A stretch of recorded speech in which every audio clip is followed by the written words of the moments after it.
Parce que un des éléments récurrents selon l'histoire de l'antisémitisme a été justement le fait de la non-acceptation de l'altérité, de la singularité, de la différence que le peuple juif posait au corps même de l'identité européenne.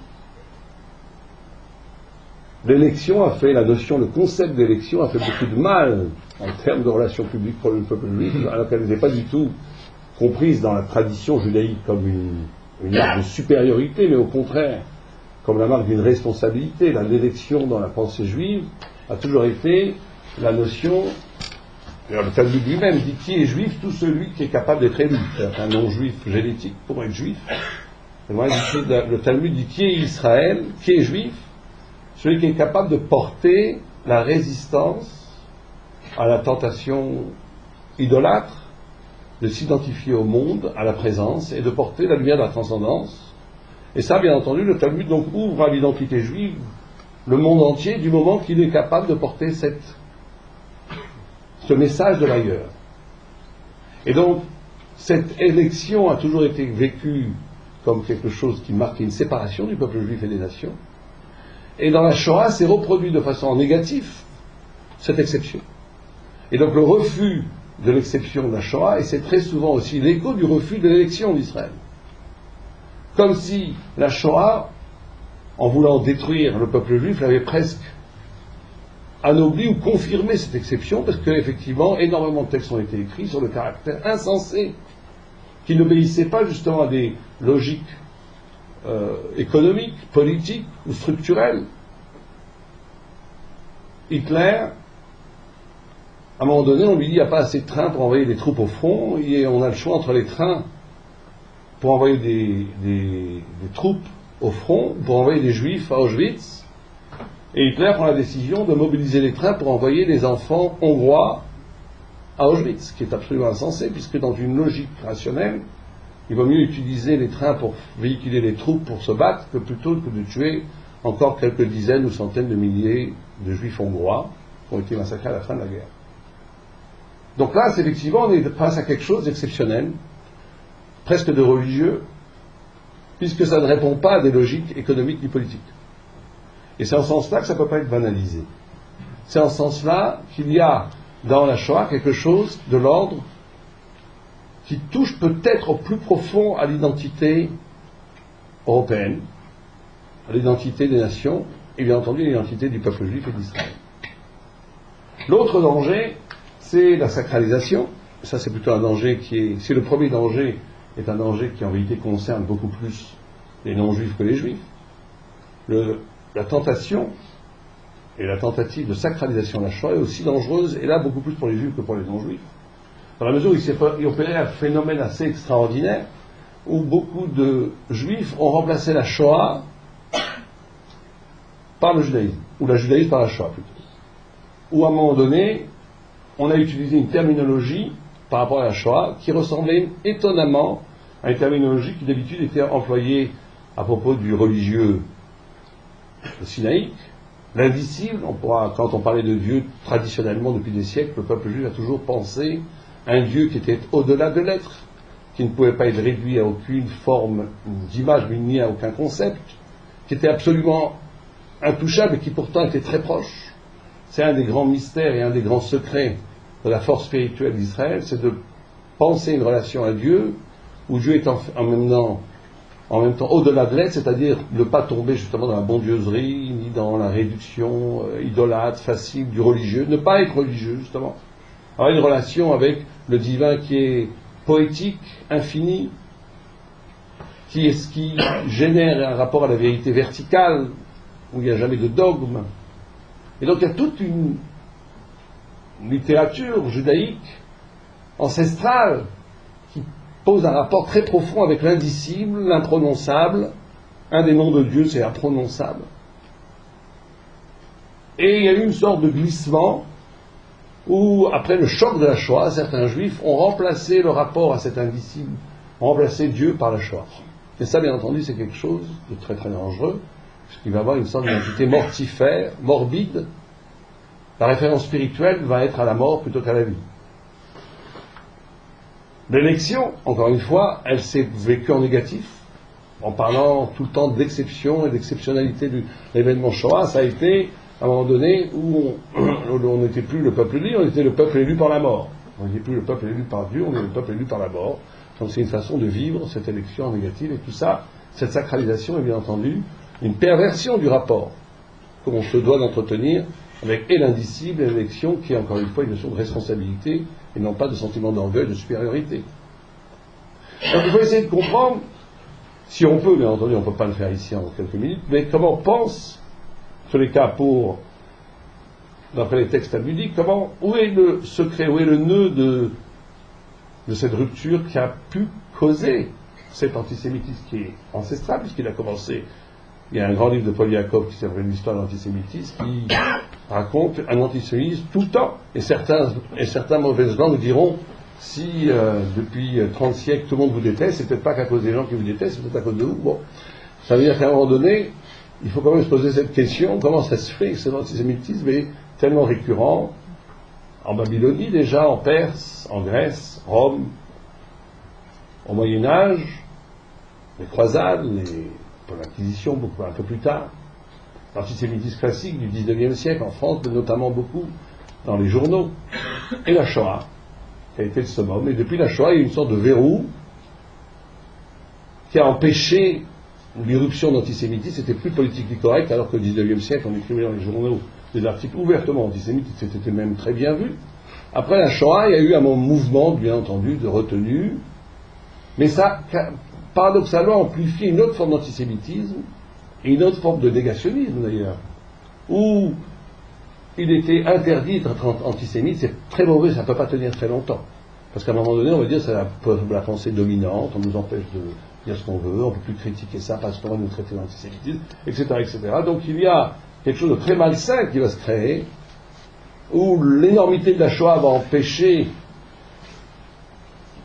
une trop grande liberté de parole antisémite, mais les éléments qu'on crée l'antisémite pendant des siècles n'ont pas disparu comme ça, d'un jour au lendemain, et il va avoir, au contraire, cette possibilité de parler et d'exprimer librement cet antisémitisme va, au contraire, presque pourrir de l'intérieur et devenir peut-être plus virulent. Je pense que c'est un train qui peut se passer actuellement, où on va dire, il y en a marre, pourquoi est-ce qu'on ne pourrait pas dire, et il y a aussi, bien entendu, comme d'habitude, la jouissance de penser contre le courant majoritaire, de briser avec le politiquement correct et dire, voilà, oui, pourquoi pas. Et donc, quel est le point, si on réfléchit? Pourquoi? Quel est le point? En quoi est-ce que c'est si fort, historiquement? Alors, il y a une thèse que je vous livre, qui peut faire scandale, mais qui est donnée par nos écrits à nous, les Juifs, par les écrits talmudiques. C'est que d'abord, le peuple juif, et ça c'est un fait historique, est à l'origine de l'identité, enfin une part très forte de l'origine de l'identité, non seulement occidentale, mais presque mondiale. Enlever le judaïsme, et c'est assez extraordinaire, quand on voit le livre de Heidegger sur l'origine de l'Occident, il y a peut-être 2 lignes sur le judaïsme, énormément sur la Grèce. Il y a une occultation de la part essentielle de l'identité des nations et de l'Europe et de l'Occident, qui a été façonnée, bien entendu, par la Bible, qui est le livre des Juifs, quand même, au début. Et donc, il y a quelque chose d'énorme. Si on enlevait le peuple juif de l'histoire de l'humanité, imaginons une seconde que le peuple juif n'ait jamais été. Certains diront, très bonne idée. Mais imaginons 5 secondes que le peuple juif n'ait jamais été. Tout le monde un tout petit peu honnête, est tout à fait conscient que l'humanité aurait été radicalement différente. Radicalement différente. Imaginez une humanité sans christianisme, qui est le produit direct du judaïsme, sans islam, sans marxisme, sans freudisme. Regardez comment ces pensées qui ont été générées par le peuple juif sont des pensées tellement structurantes au niveau de l'identité même de l'Occident et en vérité du monde entier. C'est un mystère incroyable. Sans compter plutôt que ce judaïsme qui est à l'origine, de façon fondamentale, d'identité des nations est absolument méconnu. Ça, c'est le deuxième mystère. On connaît assez bien le bouddhisme, on se connaît pas mal le brahmanisme, on connaît l'hindouisme, on connaît beaucoup de choses. Moi qui connais un petit peu le judaïsme, parce que je le pratique depuis 30 ans jour et nuit, quand je lis des articles sur le judaïsme, c'est toujours des aberrations. C'est quand même extraordinaire. Qu'il y a une méconnaissance tellement forte, une sorte d'étrangeté, étranger. Alors que le judaïsme a été à la racine même de l'identité européenne. Et ce décalage-là est un des facteurs les plus importants de l'antisémitisme. Le juif rencontré, encore une fois je répète, quand je dis juif, pour ne pas être dans l'esprit ethnique, je répète toujours ce Talmud, est juif celui qui est capable de dépasser la passion idolâtre.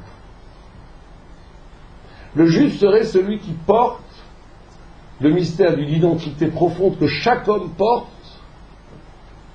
mais qui ne veut pas être vu. Qui ne peut pas être vue, parce qu'elle serait peut-être la révélation de quelque chose d'insoutenable. Et une des tentatives d'ailleurs de la banalisation, c'est de dire, en rendant exceptionnel le rapport aux Juifs, on fait le constat de ce secret insoutenable, donc banalisons pour ne pas être antisémite presque. Banalisons, c'est des hommes comme tout le monde, ils obéissent à la même logique que nous, que tout le monde est pareil, donc il n'y a pas à en faire une histoire. C'est aussi une tentation de la banalisation. Alors d'où vient cet écart?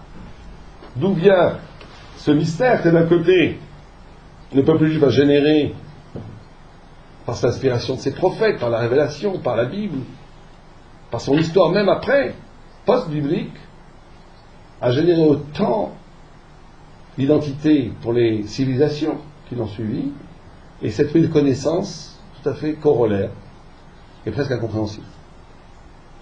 Le Talmud dit la chose suivante, il dit c'est parce que il y a dans l'être une double dimension.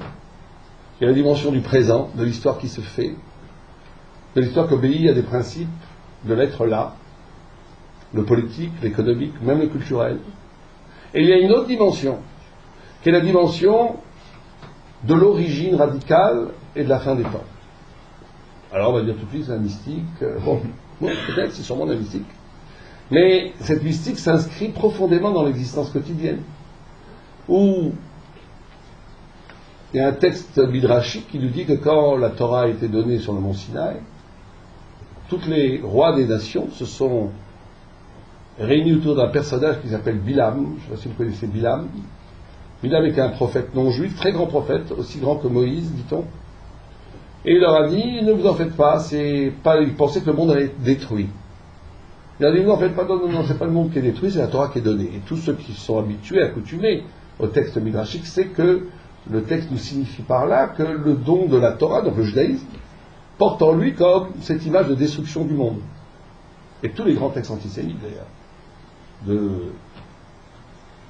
de Maurras, en passant par Mein Kampf, de Hitler et d'autres, Barès, ont toujours présenté le judaïsme comme un danger pour le monde. Hitler était persuadé, d'après les écrits qu'il a laissés, que c'était lui qui était persécuté par les juifs. Lui qui a tué 2 millions d'enfants juifs était persuadé que c'était lui la victime et les juifs les bureaux. Parce qu'il y a effectivement dans la révélation radicale du judaïsme qui est complètement occulté, encore une fois qui est caché, qu'on ne voit pas, la révélation profonde d'une vérité qui transcende le monde. D'une vérité qui rend absolument éphémère toute logique qui se pose comme à l'absolu, la logique politique, la logique économique, la logique de l'histoire qui se fait, l'histoire avec un grand H, qui se fait avec un grand H pour se faire.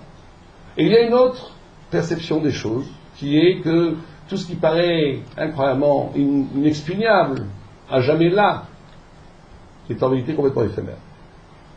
Et ça, l'identité juive porte, et c'est ce qui l'a permis d'ailleurs, c'est la réponse au fait que comment se fait-il, vous savez qu'il y a eu des milliers de peuples qui ont obéi, qui ont vécu le même chemin historique que le peuple juif, et qui ont tous disparu engloutis par l'histoire. On n'a jamais vu un peuple qui a perdu son son territoire, qui a perdu son autonomie politique, qui a perdu sa langue, qui a tout perdu en vérité, et qui n'est pas englouti. Si on avait vécu au temps de le premier exil en Babylonie, à peu près 2500 ans, un empire immense, et on aurait vu les Juifs déportés en Babylonie, un journaliste n'aurait pas mis un copec sur l'avenir du peuple juif, et aurait pensé que Babylonie était éternelle. Or aujourd'hui, il ne reste même pas des ruines de Babylonie. Le peuple juif est toujours là. Si on avait été en Perse, pareil. L'empire perse paraissait éternel. Il reste que quelques petites ruines. Si on avait été en Grèce aussi, pareil. Si on avait été en Rome, l'empire romain a quand même duré 10 siècles, presque énorme, presque éternel, mais pas éternel. Les Germains ont détruit Rome au 5e siècle. Et pareil, si quelqu'un avait vécu au temps de Titus, temple de Jérusalem détruit, 4e exil du peuple juif, personne n'aurait mis un copec sur la vie du peuple juif. Et tout le monde aurait pensé que Rome était là éternellement. Rome n'est plus là, les Juifs sont toujours là, etc., etc. Jusqu'à aujourd'hui, jusqu'à maintenant, je suis là. Comment expliquer cette perdurance qui a d'ailleurs fasciné des non-juifs, comme Tolstoï, comme Jean-Paul Sartre et d'autres? D'où vient? Alors c'est pas que, encore une fois, il ne faut pas jouer les Superman, les Juifs ne sont pas plus Superman que n'importe qui, mais ils ont une identité justement qui ne s'inscrit pas dans l'histoire. Une identité qui s'inscrit dans la révélation sinaïque. Et dans l'espoir messianique qui fait que tant que cet espoir n'est pas réalisé, on est toujours là. Parce que justement il y a une conscience juive qui se développe l'idée que l'absolu, que le lieu de l'absolu n'est pas le monde et l'histoire et qui se fait avec les catégories, encore une fois, de l'économie, du politique, du culturel, de tout ce que vous voulez. Vous pouvez mettre tous les ismes. Que le lieu de l'absolu, que c'est le politique, essaie de réquisitionner le lieu de l'absolu. L'histoire essaie de dire qu'il n'y a que ça, que ce que l'on vit maintenant. Le peuple juif a toujours, même le peuple juif, même les juifs pas très croyants, ils ont toujours eu en eux cette conscience d'un avant radicalement autre, et d'un après radicalement autre, et d'un rapport à la vérité radicalement autre. Et c'est ça qui les a protégés, on va dire, de l'engloutissement et de l'anéantissement total de l'histoire, comme des milliers de peuples l'ont vécu, des peuplades l'ont vécu, dans les mêmes conditions socio-économiques et historiques. Et c'est peut-être là le nœud même de l'antisémitisme et du rapport que les juifs et les non-juifs entretiennent, dans le rapport polémique, je parle. Dans le fait même que, effectivement, ça peut être vécu comme un étranger radical, un autre. Il y a des phrases de Maurras très intéressantes où il dit: un juif ne comprendra jamais, j'ai oublié le poème, je crois que c'est un poème je crois que c'est de Victor Hugo, mais je ne suis pas sûr, où on parle du sol de la France. Il avait plein de raisons. Le juif est un citadin, c'est pas quelqu'un qui s'identifie à la terre profondément. Et donc cette non-identification a créé un clivage et a été vécu comme un danger.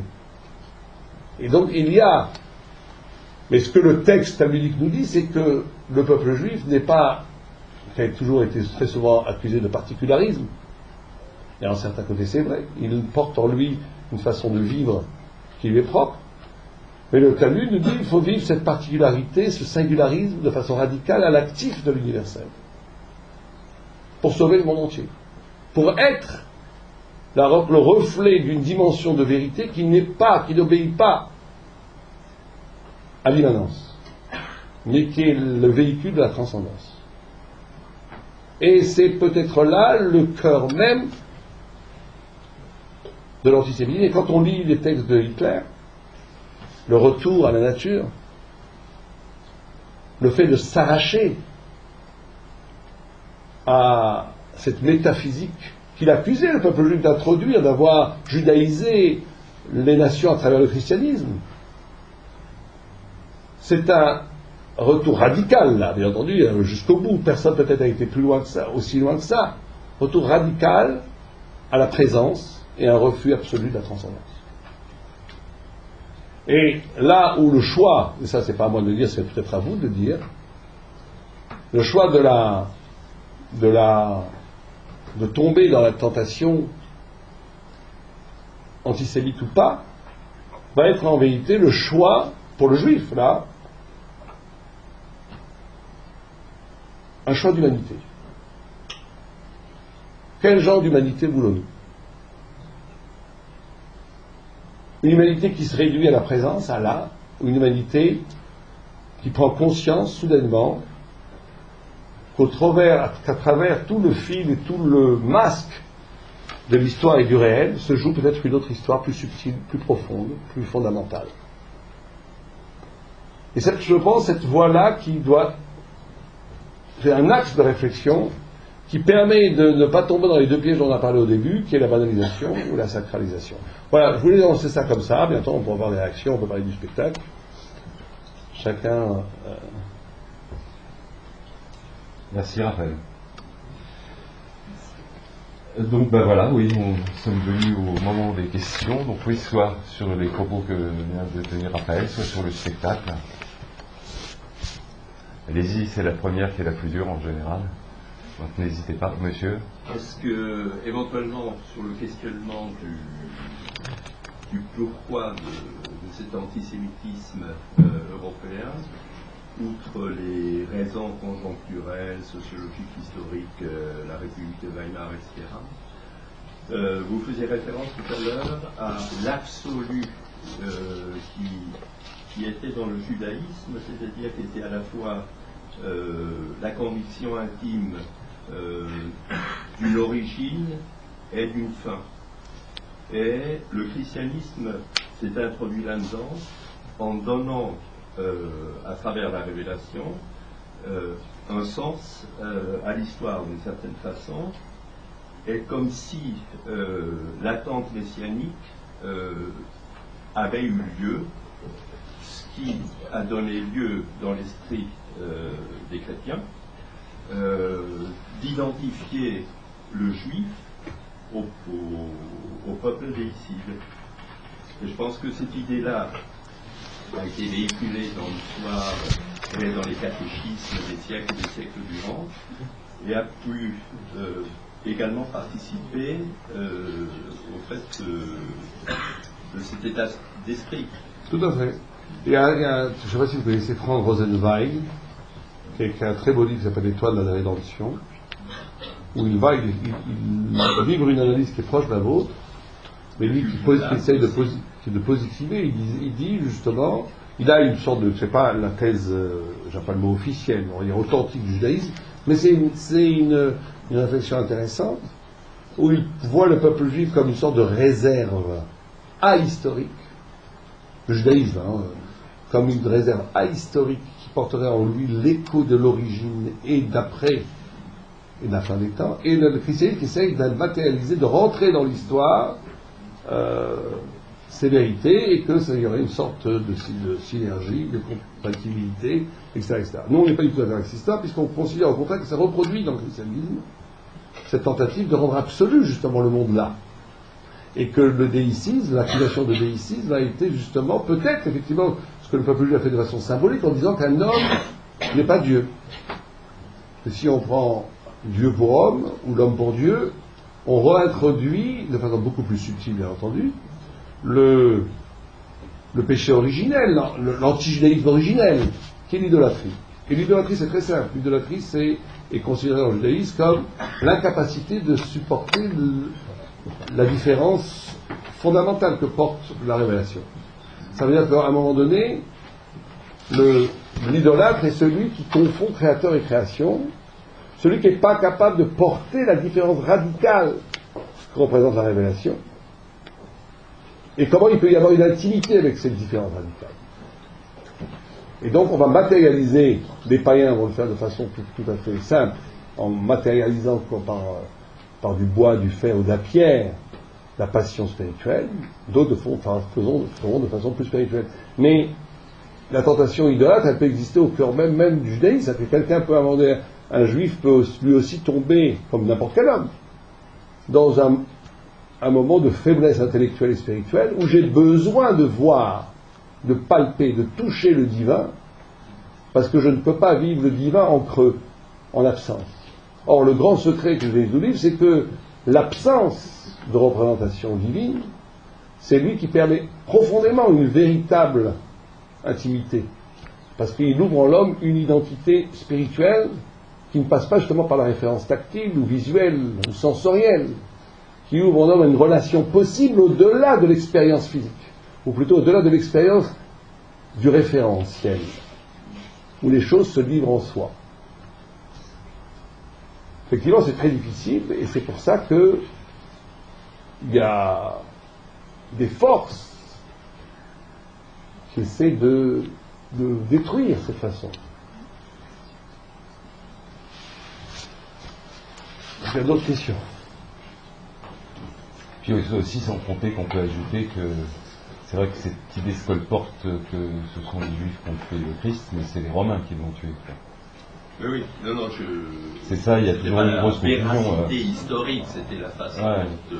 Mais c'est vrai que c'est important, c'est qu'on a toujours, qu'on a toujours cette image-là, mais bon, c'est les Romains, c'est pas les Juifs qui l'ont planté sur la croix. Autre chose? Oui, vas-y. Je veux savoir comment est-ce que vous réagissiez par rapport à cette résurgence pas d'un antisémitisme latent, mais j'ai vu récemment des articles qui sont apparus dans les journaux à grand tirage, avec un titre assez provocateur, peut-on lire un président juif Pour Dominique Strauss-Kahn, vous parlez? Pour Dominique Strauss-Kahn. Et il y a eu le Hombloum, ça. Voilà. Ça s'appelle terrible. 5 ans plus tard, il y avait les lois juives, anti-juives à Paris. Des petites phrases aussi, de Jean-Marie Le Pen à la suite de la convention d'organisation de Marine Le Pen avec l'histoire du journaliste et son nez, etc. Je voulais savoir comment est-ce que c'est quelque chose qui vous fait peur, qui vous demeurez vigilant, ou est-ce que c'est quelque chose qui est relativement peut-être minime? Moi, je ne représente que moi-même, d'abord. Oui.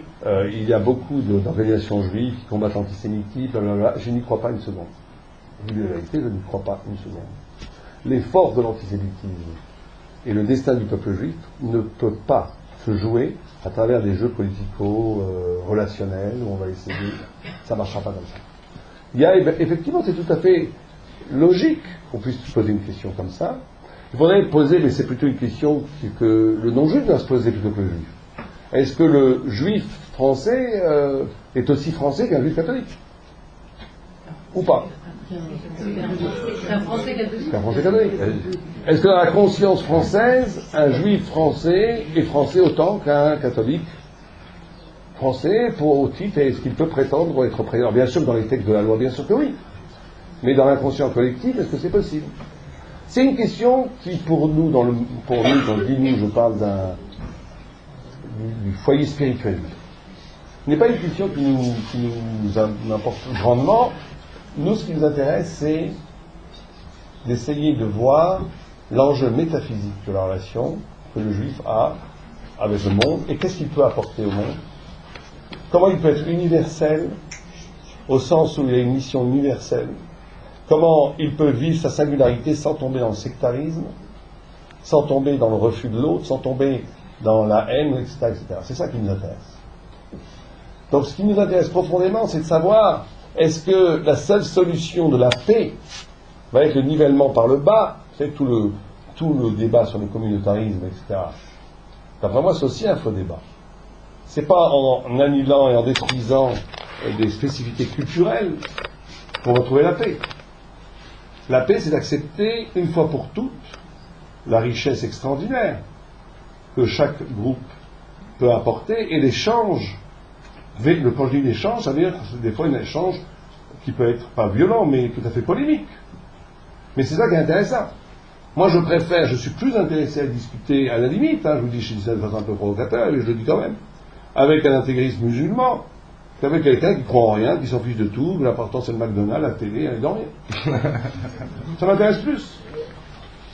Il y a au moins un enjeu de la vérité. Le problème, c'est qu'aujourd'hui, il s'est passé quelque chose dans le monde occidental où les valeurs ont tellement été détruites, et je dis pas ça pour un peu...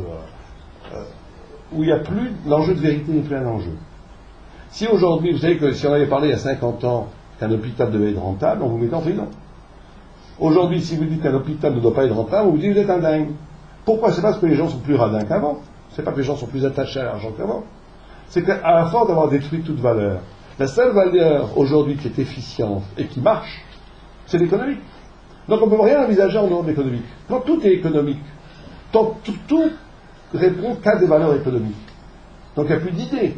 S'il n'y a plus d'idées, il n'y a plus d'enjeu de vérité. S'il n'y a plus d'enjeu de vérité, tout se vaut, tout est pareil, pourquoi pas. Là, il y a deux mots très puissants, très difficiles à combattre, c'est pourquoi pas. Vous allez dire ça, non, pourquoi pas. Et ça, c'est un problème, pourquoi pas. Chacun fait ce qu'il veut, on s'en fout. Bon. C'est-à-dire qu'on est arrivé à un nivellement tellement extraordinaire, on arrive à l'empire du vide, à l'empire du vide, où on ne peut plus rien affirmer de positif. On peut juste arriver, il y a eu tout, vous savez, toute cette philosophie qu'on appelle les nouveaux philosophes, où ils ont dit il ne faut plus affirmer quelque chose de positif, parce que le positif a fait trop de mal. Mao a voulu faire du positif, il a tué 60 millions de personnes. D'autres, il a voulu faire la révolution, ça a été une catastrophe. Chaque fois qu'on a essayé de changer le monde en mieux, ça a été la ruine. Donc qu'est-ce qu'on va faire? On va faire une philosophie du négatif. C'est la fois du négatif, il n'y a plus de positif, il n'y a plus d'espoir. Qu'est-ce qu'il faut? On va juste faire une philosophie, ne pas embêter son prochain. Que chacun puisse vivre tranquillement, pour que tout le monde puisse éclater comme Dieu.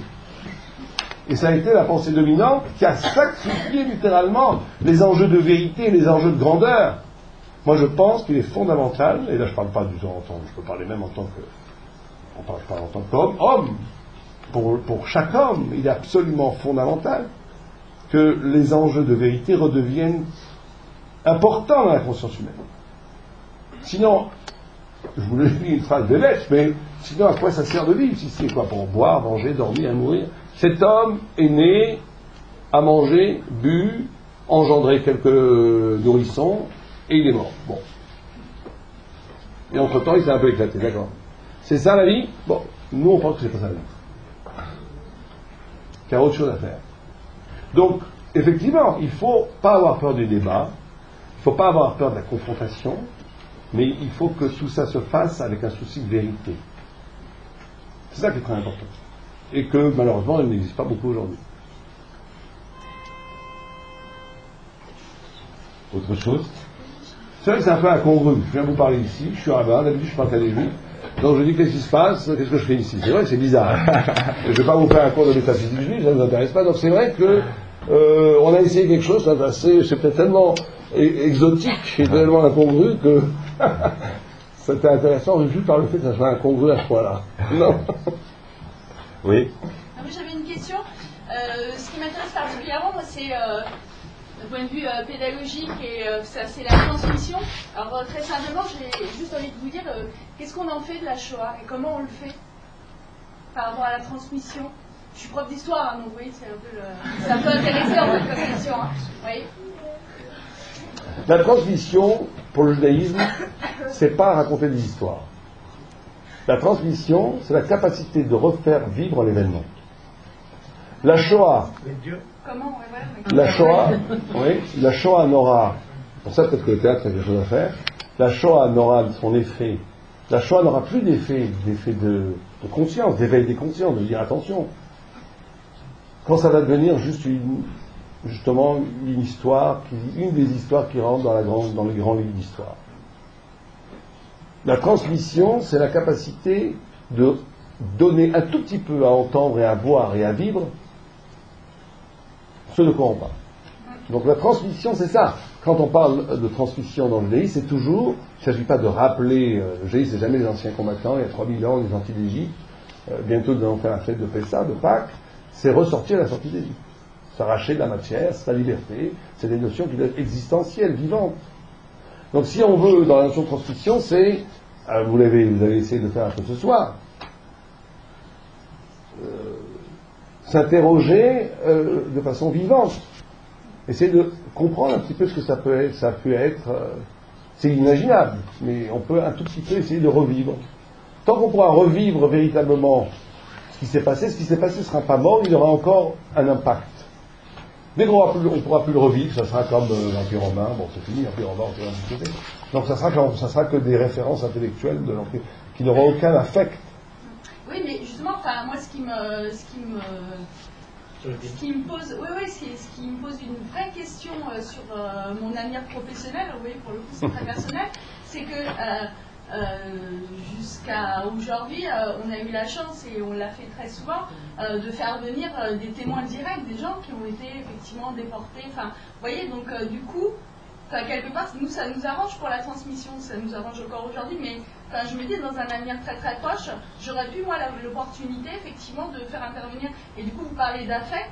Cet affect-là, je devrais le porter toute seule, alors que moi, j'ai pas vécu ça. Enfin, vous voyez, il y a un vrai souci de la transmission qui va se poser dans les années à venir, là, parce que tous les témoins directs sont en train de disparaître. Et forcément, ce sera une autre histoire qui va se jouer.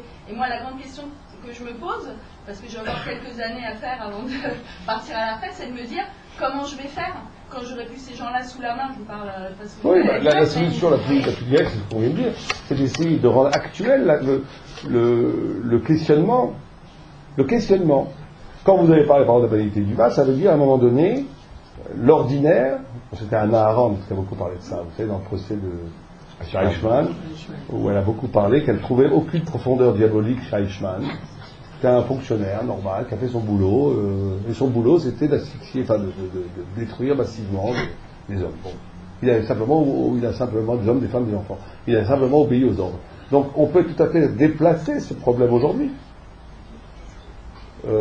par rapport à 1000 questions qui se posent à la société actuelle. Du rapport est-ce que la notion même de responsabilité, est-ce que qu'est-ce que ça veut dire aujourd'hui d'être citoyen? Est-ce qu'on peut faire quelque chose? Est-ce qu'on peut encore croire qu'on peut changer les choses? C'est la première question qu'il faut se poser. La plupart des gens pensent qu'on peut, et on est enclin, et l'atmosphère intellectuelle de l'Europe, c'est qu'on ne peut plus rien changer. C'est qu'il y a une logique qui nous dépasse. Donc à ce moment-là, il n'y a plus de transmission à avoir, effectivement. Ça va être très difficile. Ça va être difficile, ça va être très difficile. Les directives officielles, quand je parle de directives officielles, je parle des inspecteurs, etc., très clairement. Enfin, nous, on a toujours des messages faut dire, voilà, faut pas les traumatiser, faut pas les gaver avec ça. Enfin, vous parliez d'affect, objectivement, c'est pas du tout ce qui est. Oui, mais c'est compréhensible aussi. Je comprends tout à fait que des gens disent, des jeunes aujourd'hui, et aujourd'hui, il y a beaucoup d'adolescents qui viennent de l'immigration, ils vont dire qu'est-ce qu'on nous bassine avec la Shoah. Nous, d'abord, c'est pas nos parents qui ont fait ça, nous on était en Algérie. En plus, il y a le problème que le conflit israélo-palestinien, ça ne change pas les choses. Donc tout ça fait qu'à un moment donné, on nous dit ça va, qu'est-ce que vous prenez la tête avec ces histoires? Et ça, c'est un peu le problème même de l'histoire, du concept de l'histoire. Oui, tout à fait. Parce qu'on raconte, l'histoire, c'est quelque chose qu'on a créé.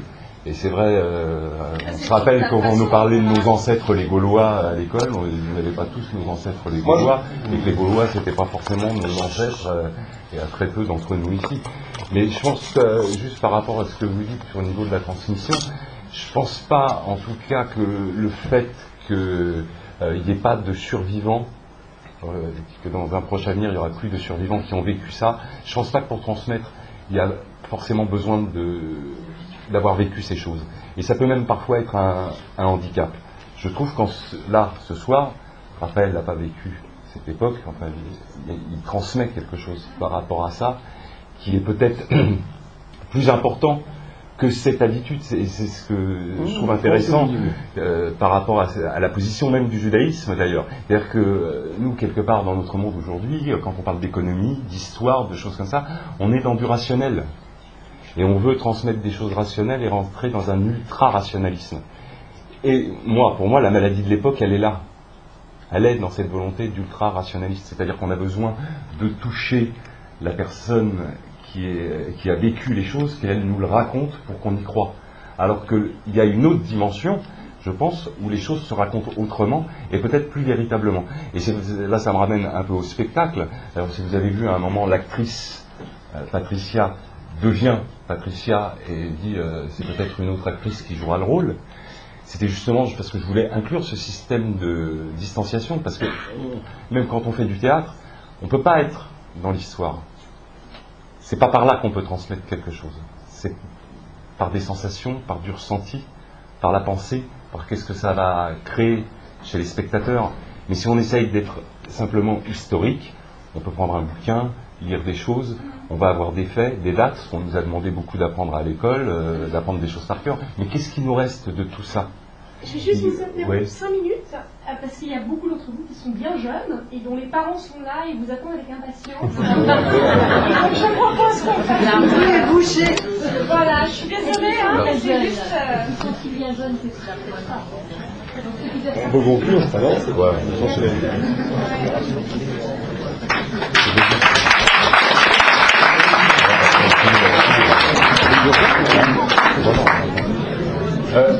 Peut-être qu'on va s'arrêter là alors.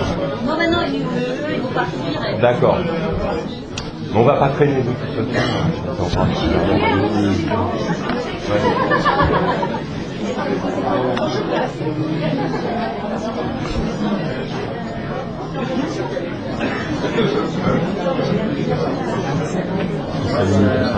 Je pense que l'essentiel est plus J'avais donné 11 heures. Oui, c'est vrai. Il n'y a pas de problème. Vraiment, on a fini, hein. À vendredi.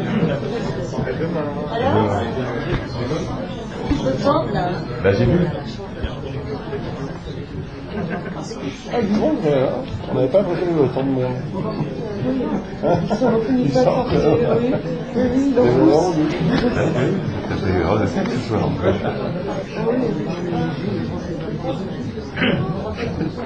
C'est vrai, là-bas, au fond, on a l'impression qu'il y a une personne.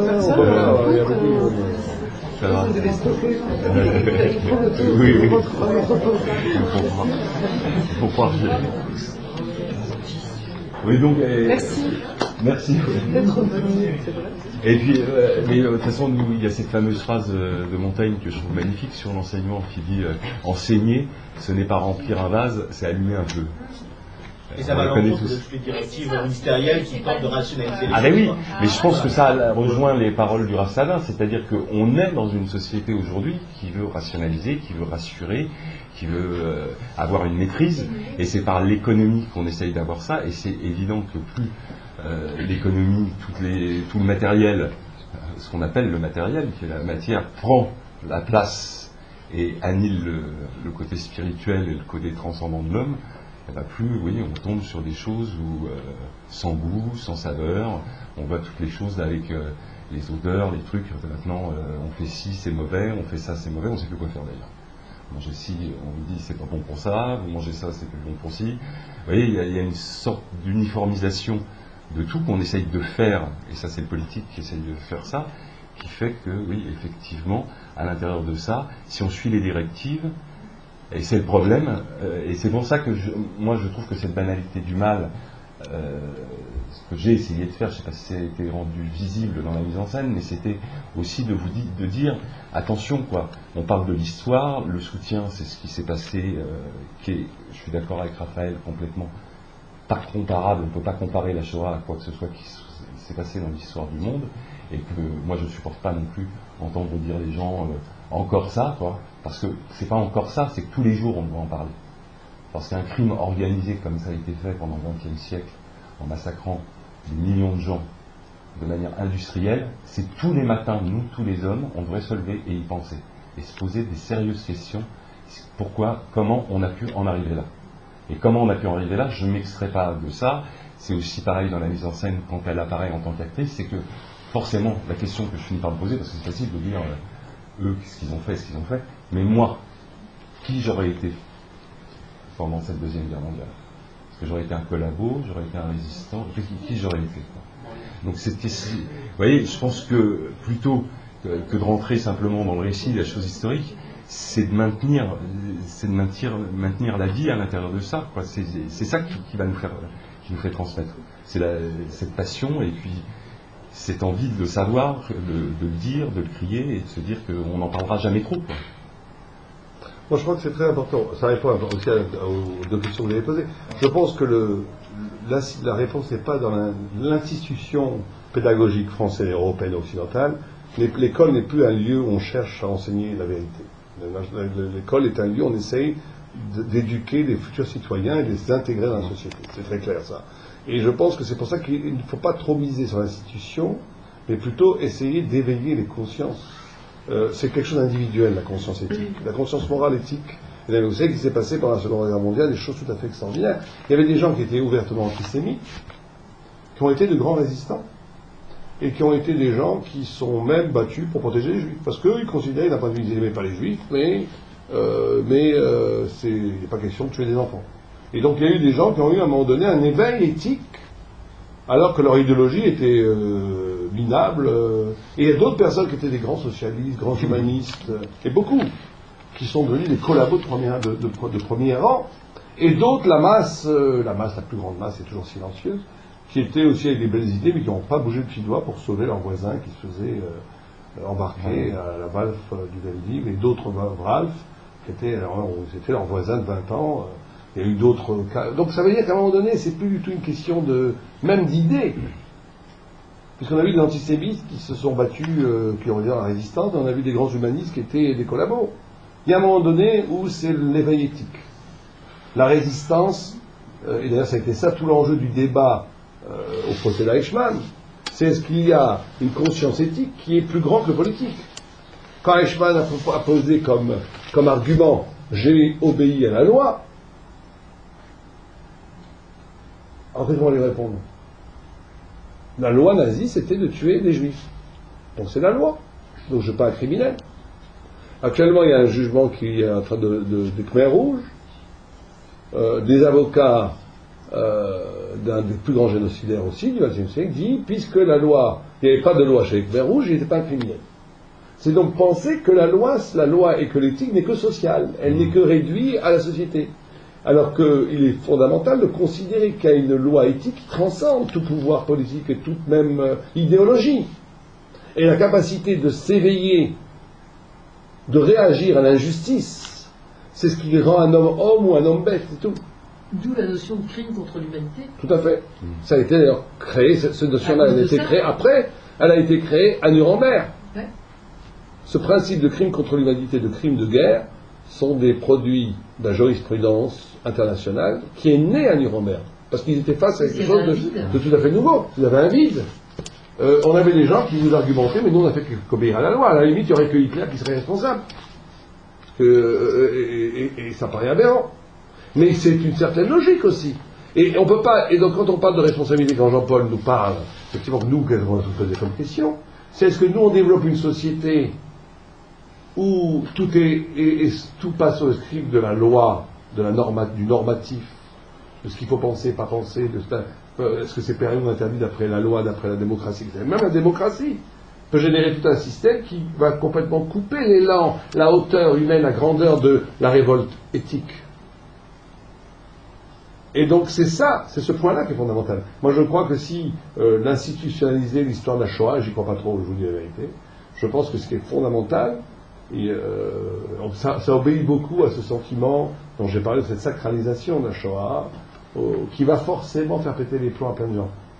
Parce qu'à un moment donné, quand on est juif, ça nous concerne, à un moment donné, il y a des gens qui vont dire, mais ça n'a aucun rapport avec moi, je ne me sens pas responsable, j'en ai l'air, etc. Donc ce qui est important, si on veut empêcher demain une nouvelle Shoah, beaucoup plus que d'enseigner ou même de la Shoah, ça serait fondamentalement de donner à nos enfants, aux adolescents, le sentiment de la justice. Et que la notion est qu'à un moment donné, il faut être capable de perdre, même de mourir, de se sacrifier, de se faire mal, pour s'intervenir contre quelque chose qui nous paraît fondamentalement injuste. Est-ce que justement cette recherche de vérité dont vous parliez, excusez-moi, c'est confirmation, cette recherche de vérité dont vous parliez, c'est justement pas de cultiver ce souci de l'humain, en fait, pour résumer? Nous, on pense que non. On pense que le souci de l'humain, toute la, là, c'est un autre débat. Hein. Les droits de l'homme, tous ceux qui ont beaucoup de biens, sont aussi encore. On pense que l'humain n'est humain que s'il est capable de rentrer avec quelque chose qui est infini. La vérité est infinie, immortelle. Être capable de rentrer, ça ne veut pas dire du tout de retomber dans les schémas religieux bidons qu'on a pu vivre. Justement, le judaïsme c'est toujours refusé de se voir comme une religion, mais comme une sorte d'organisation quotidienne de la vie qui doit faire apparaître l'illumination d'un événement de vérité qui côtoie avec l'éternité. Mais bon, ça c'est tout, on va pas trop dans des notions métaphysiques, c'est pas le sujet ce soir. Oui. Si je peux me permettre, j'aimerais juste répondre à l'histoire. Non mais j'aimerais juste répondre à la... Ça fait 3 fois qu'elle lève la main à la profane. Je peux attendre. Quand on dit le dernier des vivants pour la Shoah, moi je suis un petit peu choquée. Ça voudrait dire que ça serait comme une espèce disparue. alors que le peuple juif était, est et sera. Donc c'est la même personne. Continue à être. Donc quand on dit j'ai plus de témoins, quelque part, ça veut dire que ça fait partie de l'histoire du passé, que ceci est fini. Bien sûr, après, il y a... Mais non, c'est pas ça. Non, mais moi, la question que je me pose, c'est par rapport au ressenti des élèves. C'est-à-dire que moi, j'expérimente tous les ans la différence entre un cours papier et la venue d'un témoin. Vous voyez ce que je veux dire? Je suis d'accord avec vous sur le fond, mais moi, je suis adulte, etc. C'est pas pareil. Les élèves, je vous assure, c'est pas du tout le même ressenti. Je vous donne un exemple très simple. On traite des 2 guerres mondiales. D'accord? Je vois, et c'est pas seulement la distance du temps, je vois la différence affective, d'accord? La relation qu'ils ont avec les 2 guerres qui est différente. Vous voyez ce que je veux dire? Donc moi, c'est pas mon problème personnel, je suis entièrement d'accord et je comprends vraiment profondément ce que vous dites. Mais c'est par rapport à des élèves qui sont pas adultes, qu'on doit éveiller justement à ça. C'est pas du tout la même réaction et c'est pas du tout derrière la même réflexion. Vous voyez? Donc c'est ça qui me pose un problème. C'est pas un problème personnel, non, c'est vraiment un problème professionnel. Non, mais là, vous rentrez dans l'émotionnel. Et l'émotionnel, après, vous allez peut-être ouvrir de certaines culpabilités. Et là, il est logique. Je vous propose d'aller boire un café tous les deux. Mais... Madame, je veux juste poser une question. Je vous remercie beaucoup, mais ça s'adresse plus aux metteurs en scène et au théâtre, parce que j'ai envie de revenir un peu au théâtre. Dans le dossier de presse que vous m'avez fait parvenir, vous insistiez beaucoup sur le monstre qui sommeille en nous. Oui. Qu'est-ce qu'il soit. Et j'ai pas senti, moi, dans la mise en scène, à travers Eva, cette monstruosité, elle apparaît rude. Est-ce qu'elle l'était vraiment? Est-ce qu'elle a nié tout ce qui s'est passé? Elle le connaissait mal? Elle peut pas... Et là, moi, j'ai trouvé très retrait, mais plutôt dans la sensibilité, et pas le monstre qu'on... Alors, je ne me souviens pas dans la note de mise en scène avoir... oui, je me souviens pas. Sur la monstruosité, là, qu'il en nous. Ce que je veux dire par là, c'est que, et puis je pense que si Patricia pourra en parler, c'est que justement, le fait, c'est ce qui m'a intéressé dans ce texte, qu'elle soit humaine, qu'elle nous ressemble à nous tous, qu'elle vive des amours, qu'elle ait des peines, qu'elle ait des angoisses par rapport à la mort, m'intéressait parce que le problème est que ces gens-là, souvent, justement, on les voit comme on les caricature. Même dans un film que je trouve excellent, comme La Chute, Eva Braun, à l'intérieur, on la voit comme quelqu'un de complètement un peu décervelé. D'ailleurs, j'en parlais avec quelqu'un hier, on a employé le mot de midinette et tout. Et moi, quelque part, fondamentalement, je ne veux pas croire en ça. Je ne veux pas croire en ça, pourquoi? Parce que, comme elle le dit dans le texte, ça fait 16 ans qu'elle vit avec cet homme, que la veille, et ça pour moi c'est un acte très important, la veille du suicide, elle le dit d'ailleurs à un moment, elle dit oui, je pourrais prendre les bijoux et aller vivre où elle veut en Amérique du Sud. Personne ne la connaissait pratiquement.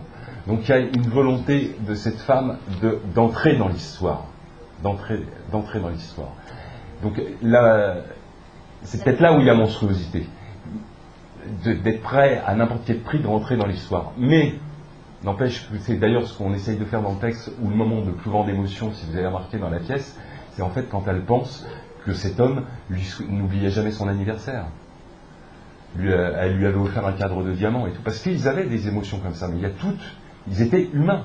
Ils nous ressemblaient ils ressemblaient à tout le monde ici. Cette femme, elle l'a rencontrée, mais elle a été prise par cette ambition. Son ambition a dépassé son humanité. Elle ne pouvait pas nier ce qu'il était, quand même. Pourquoi? Moi, tout à l'heure, ça me rappelle, mais vous voyez, c'est intéressant parce qu'on tourne toujours autour de la même chose. Il y a 2 textes que je trouve, moi, très importants, qu'on devrait apprendre, mais qui sont durs on a beaucoup de mal, je pense, à travailler en cours, et puis d'aller dans la profondeur de ces textes-là. C'est la désobéissance civile de Taureau. Parce que justement, cette banalisation du mal, si les gens apprenaient à dire non, C'est-à-dire, parce que c'est toujours le problème de la déresponsabilisation, celui qui mettait du charbon dans la locomotive pour emmener les juifs dans les camps, il ne tuait pas des juifs, il mettait du charbon dans la locomotive.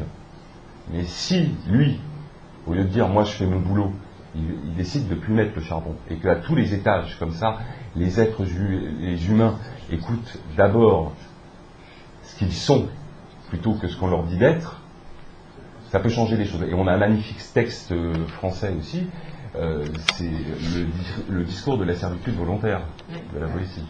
Et ça, c'est vraiment des textes fondateurs, vraiment importants pour agir contre ça. Donc, pour répondre à la question, c'est vrai que j'ai pas voulu, et puis c'est pas écrit comme ça. C'est pas pour nous montrer un monstre, c'est justement, et c'est là, à mon sens, où ça doit devenir, voilà. Ça doit devenir, voilà. C'est absolument monstrueux. Ah oui, mais quand elle dit... De dire, du coup, on me parle des camps de concentration, je peux quand même pas m'occuper de tout. Oui, c'est je joue avec les enfants de Goebbels, on devrait sauver les enfants. Mais je m'en mêle pas, je me suis jamais mêlée. Enfin, elle dit comme ça, tout du long, comme ça, des choses épouvantables. Enfin, je trouve. Oui. Je suis glacée parfois de les dire moi-même, quoi. Parce que, effectivement, dans cette volonté, on a voulu aussi, c'était une volonté commune, de ne pas en faire quelqu'un qui arrive, ou une hystérique, ou qui, avec les yeux injectés de sang, et qui est complètement folle. Parce que personne ne connaît quelqu'un comme ça, vraiment, quoi. Mais tout le monde connaît une femme amoureuse, et d'un coup de la voir, elle, comme quelqu'un voilà, d'humain et d'amoureux. Mais on a tous les images d'Hitler, et quand on connecte sur le fait que mais cette femme aime un autre, cette femme aime Hitler, comment est-ce possible? Ça la rend monstrueuse, parce qu'elle est forcément au courant. Oui, elle l'est. Voilà, elle l'est. Elle peut pas ne pas être. Donc, moi je trouve que la virtuosité là-dedans, et je pense que c'était pas utile de la jouer, ni même de la montrer plus. Mais... Oui, mais je trouve ça juste, mais ça soulève une chose aussi, c'est qu'on a l'habitude, et ça c'est un vrai aussi problème, que la théâtralisation, ou même quand on voit des films, pas tout le temps, mais surtout dans la théâtralisation, on a l'habitude que quelque part, on est presque encore comme dans la commedia dell'arte. C'est-à-dire qu'on a besoin de tracer un portrait du méchant, du gentil et tout. Et on n'est pas habitué à ça. Et c'est ça qui m'a intéressé aussi dans ce texte, c'est que nous, spectateurs, malheureusement, on ne fait pas des débats comme ça tous les jours, mais il faudrait presque en faire. C'est que nous, spectateurs, ça nous positionne aussi autrement. C'est-à-dire, arrêtons de croire qu'il y a les bons, les méchants, que les méchants ils sont comme ci, que les bons ils sont comme ça. Mais on n'est pas habitué à ça. Et l'autre chose qu'on essaye de faire aussi, c'est nous en tant que spectateurs, et c'est là où ça peut être intéressant, c'est que on prend le lieutenant dans le public, mais la vraie question que je me suis posée, je me suis dit, mais jusqu'où, quand on est spectateur, on n'est pas acteur? Et ça pose là la question de la banalité du mal. C'est-à-dire que même pire que la banalité du mal, c'est-à-dire les gens, et là je ne vais même pas parler des Allemands parce qu'on en met assez sur la tête, et nous on n'a pas été très brillants non plus, hein. C'est nous, quand notre voisin il venait se faire chercher et qu'on l'emmenait et qu'on était là et qu'on était spectateurs de ça, jusqu'où on peut être déresponsabilisé quand on est dans la position du spectateur. Pour moi un spectateur, et c'est l'une des marques du théâtre, et c'est le théâtre que moi j'aime, pour moi le spectateur est un acteur au théâtre. C'est la grande différence avec le cinéma. J'ai trouvé que c'était hyper violent ce que vous faisiez. C'est un vrai spectateur? Oui. Moi j'aurais balancé le verre à la gueule de la fille. Ça arrivera peut-être un soir, je ne le souhaite pas à Patricia. Il y a quelqu'un qui lui a parlé hier, qui lui a dit c'est terrible ce que vous lui faites. Non, c'est vrai que c'est délicat, c'est vrai que je me suis posé un vrai problème avec ça, parce que là pour le coup, c'est rentrer sur quelqu'un, c'est un vrai problème que j'ai. Oui. C'est un vrai problème, je l'avoue. Moi j'y ai pensé tout quand j'arrêtais pas de le regarder. Je l'avoue, je vais vous dire quelque chose. Je me suis dit, celui d'hier, si je peux faire une petite parenthèse, est revenu me voir ce soir. Et ça y est, il est traumatisé. Non, il était content et tout. C'est du vrai champagne, j'espère, ou pas? Pardon? C'est du vrai champagne. C'est du vrai champagne, c'est bon. Mais donc, j'ai cru que j'avais traumatisé hier, j'étais vraiment, parce qu'en plus, je l'avais pris très proche. Du coup, aujourd'hui, j'ai fait un peu exprès de le prendre plus loin, donc qu'il soit un peu plus dans la pénombre, on va dire. Mais il n'a pas été traumatisé du tout, non. Il a trouvé ça très bien. Mais en même temps, c'est vrai, hein, ce que bien sûr, je le ressens aussi. Hein, c'est un vrai risque, c'est un vrai risque. Parce que tout le jeu au théâtre, on ne va pas au théâtre pour se faire agresser, ça c'est sûr, en tant que spectateur. En même temps, pas pour se faire agresser, mais je trouve que, et c'est intéressant d'ailleurs la position du spectateur, j'y suis souvent aussi au théâtre comme spectateur, je trouve que vraiment, on a cette particularité que on agit sur le spectacle. D'ailleurs, c'est très surprenant, les comédiens quand ils sortent de scène, très souvent, bon, quand vous sortez du spectacle, vous dites bon c'était bien, c'était bidon, c'est marré, et les acteurs quand ils sortent, ils disent ah ils étaient bien ce soir. Oui. Oh non, ils dormaient, il y en avait un au deuxième rang, ils étaient là. Vous voyez ce que je veux dire? C'est oui, il y a l'écho. Le théâtre a ça de merveilleux, et c'est là où, quand on parlait de culturel tout à l'heure avec Raphaël, où je pense que la culture a un vrai rôle à jouer, parce que le théâtre, c'est un acte sacré. Oui. Ça s'est perdu dans le divertissement, mais son origine, c'est un acte sacré. C'est ce que provoque la catharsis chez les Grecs. Et je pense que pour que ça fonctionne, cet acte sacré, c'est les acteurs et les spectateurs. Ça ne peut pas se faire l'un sans l'autre.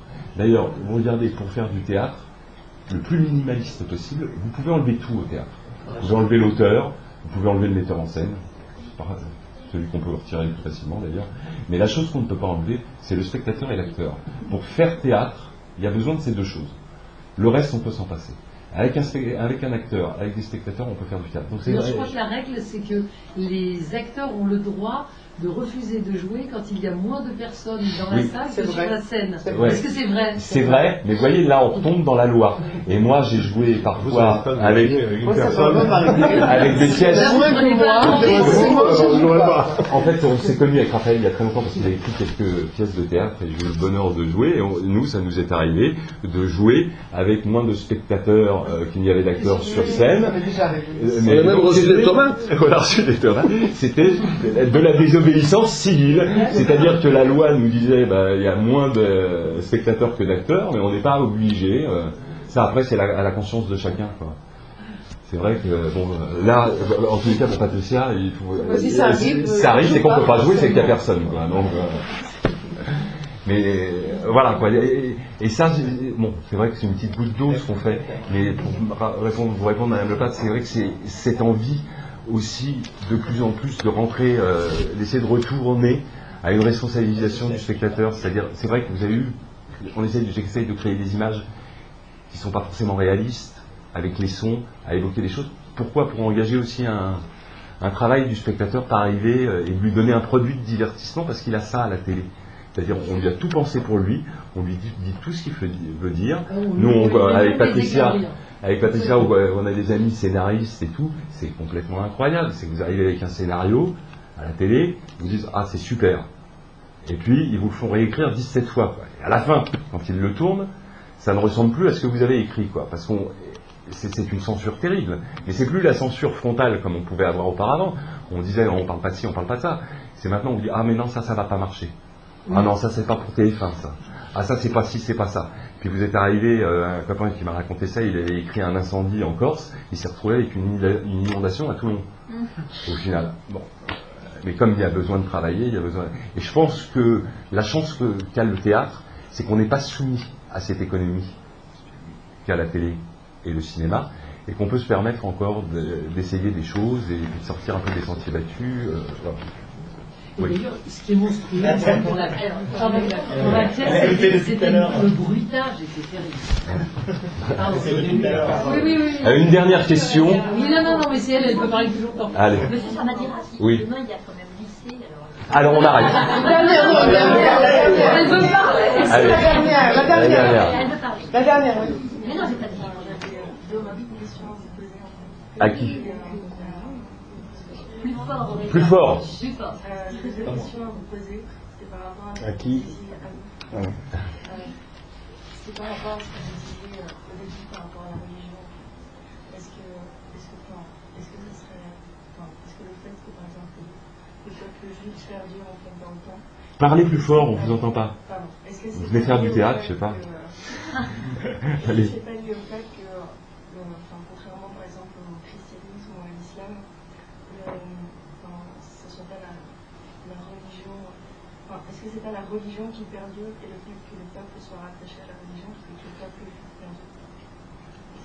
Oui, simplement l'appellation de religion, c'est aussi quelque chose à penser. La religion dans l'esprit occidental, c'est un des éléments de l'histoire, un des éléments dans l'économie générale d'une société. Alors que le judaïsme ne s'est jamais vécu comme une religion. Le judaïsme s'est toujours vécu comme un mode de vie pratique qui crée un espace, qui crée un territoire symbolique et poétique et spirituel, justement qui permet comme un bateau de traverser l'histoire. C'est ça effectivement, donc vous avez raison. Mais il faut faire attention à une religion, parce que tous les autres peuples ont vécu la même itinéraire historique que le peuple juif. Et les peuples entiers avaient des religions aussi. Ils n'ont pas tenu. Donc c'est un dispositif spirituel tout à fait spécifique qui passe effectivement par une résistance avec ça. C'est d'où le caractère qui peut paraître un peu des fois particulier. C'est une façon d'habiter le monde, d'habiter la pensée, d'habiter le corps, d'habiter la nourriture, et il y a énormément de choses qui rendent l'homme plus grand que le moment. C'est ça en tous les cas ce qui est tendu, ce qu'on essaye de faire, qui rend une vibration d'existentiel qui est plus grand que l'instant, qui n'est pas le produit ni le résultat d'un processus historique, mais qui est l'écho de choses qui sont infiniment plus grandes que la présence, que le présent. C'est pour ça que ça dure toujours. Ceux qui sont spiritualistes diront c'est la transcendance, ceux qui sont matérialistes diront c'est que c'est un dispositif génial. Ouais. Chacun pense ce qu'il veut. Mais juste, faut faire attention, là on va s'arrêter. Mais je crois que c'est pas l'important, c'est pas que ce soit la première, attends, juste cette phrase, que ce soit la première religion monothéiste, parce que ça c'est pas sûr, il y a eu des autres formes de monothéisme avant. D'après ce que disait Raphaël, ce que j'ai cru, c'est que l'enjeu est ailleurs que le fait d'être le premier. C'est pas pour ça que le peuple a perduré, quoi. Ça c'est autre chose. Je vous remercie à tous.